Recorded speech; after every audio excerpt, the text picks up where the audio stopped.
प्रिय विद्यार्थियों, मैं कक्षा 7वीं के पाठ हिमालय की बेटियां जो कि पाठ 3 है के विषय में बताने जा रही हूँ। इसके लेखक है नागार्जुन। बच्चों, मैं किरण महन आज आपको शब्दार्थ भी सिखाऊंगी। संभ्रांत, सभ्य, भंगी, स्थिति, कौतूहल, जिज्ञासा, विराट, विशाल, हर्ष, नुकसान, नटी, नृत्य करने वाली, पट, पर्दा, खुमारी, नशे से चढ़ा आलस, विरही, दुख, जुदाई। ये पाठ के शब्दार्थ थे। अब पाठ का उद्देश्य लेंगे।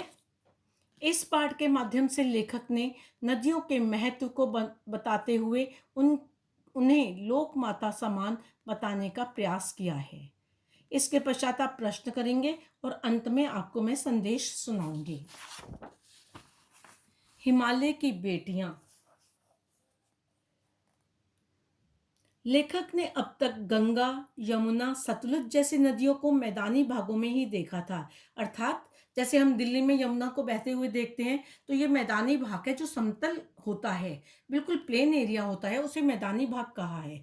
वह उनके प्रति आदर और श्रद्धा के भाव रखता था। क्योंकि ये पूजनीय नदियां होती हैं, इसलिए हम इसके प्रति श्रद्धा एवं आदर रखते हैं। इन नदियों की धारा उसे माँ, मौसी और नानी की गोद से सुखद लगती थी। क्योंकि ये पानी की धाराएं हैं, बहुत ठंडी होती है, शीतल होती है, नरम सी प्रतीत होती है। जैसे माँ की गोद में बच्चे को आराम मिलता है, सुख मिलता है, ठीक इसी प्रकार इन धाराओं से भी उसको माँ के समान, मौसी के समान वे सुखद क्षण प्राप्त होते थे। इन नदियों को उनके अपने घर अर्थात हिमालय पर देखने से पता चलता है कि यही दुबली पतली कमजोर सी दिखने वाली नदियां मैदानों में कितना विशाल रूप धारण कर लेती हैं। अपने घर में हंसने खेलने वाली नदियां मैदानों में कितनी शांति और गंभीर से बहती हैं। यहाँ इनकी लीलाएं अर्थात उथल पुथल को खेल कहा गया है।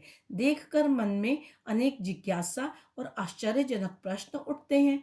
मन में प्रश्न उठता है कि आखिर अपने पिता हिमालय का प्यार छोड़कर ये किस लक्ष्य की ओर बढ़ती जा रही हैं। बर्फ से परिपूर्ण चोटियां, हरी भरी घाटियां, पहाड़ी, यही तो इनका घर है।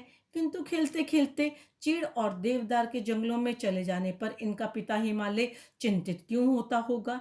इन प्रश्नों का जवाब तो चुप रहने के अलावा चोटियों के पास कुछ नहीं है।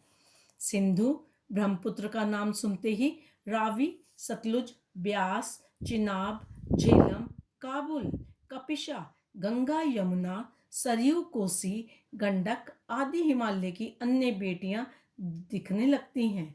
ये सभी नदियों को हिमालय की बेटियां कहा गया है, क्योंकि हिमालय से ही बहती हुई ये मैदानों में आती हैं।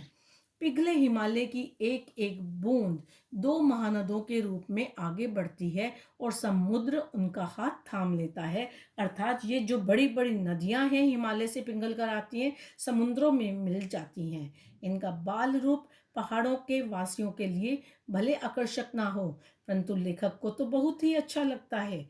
तभी तो वह हिमालय और समुद्र में ससुर दामाद का रिश्ता जोड़ता है। काका कालेलकर इनको लोक माता के रूप में देखते हैं। लोक माता इसलिए कहा गया है क्योंकि ये मैदानों में आकर धरती को सींचती हैं, खेती बाड़ी को सींचती हैं। यही हमारा भोजन है। जिस प्रकार माता हमें भोजन देकर, खाना देकर पालती पोसती है, ठीक इसी प्रकार नदियों का पानी पीकर हम जीते हैं। और नदियां जब खेतों को सींचती हैं, वहीं से अन्न जल हमें मिलता है, अन्न मिलता है, जिसके कारण यह हमारी माता कहलाने के लायक हैं। लेखक इनके मां बनने से पूर्व इनको बेटियों के रूप में भी देखना चाहता है। वह थोड़ा सा और आगे बढ़कर इन्हें प्रेयसी की भावना से देखता है, प्रिय की भावना से देखता है। वह उन्हें ममता के एक और धागे अर्थात बहन के रूप में देखता है। एक दोपहर सतलुज के किनारे बैठकर जब वह अपने पांव उसके शीतल जल में डालता है, नदी के शीतल जल में डालता है, तो वह तरोताजा हो जाता है, उसका तन मन प्रसन्न हो जाता है और सतलुज से बहन का संबंध जोड़कर उसके और हिमालय की प्रशंसा में गीत गाता है।